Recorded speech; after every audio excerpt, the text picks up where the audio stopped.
A rectangular loop of side 20 cm and 10 cm carries a current of 5 ampere. A uniform magnetic field of magnitude 0.2 Tesla exists parallel to the longer side of the loop. What is the force acting on the loop? Fine. Let's say this is the direction of my magnetic field and this is my plane.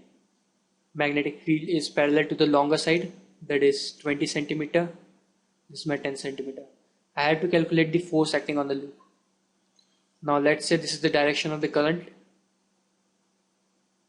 like this. Fine. So one thing is very clear, that no force will act on the side AD and BC, because force on the wire is given by BIL sine of theta, where theta is the angle between the current and the magnetic field. So for the AD and BC, sine theta is equals to 0, because they are along an anti-parallel to the magnetic field. So the force will be acting only on AB and CD. Fine.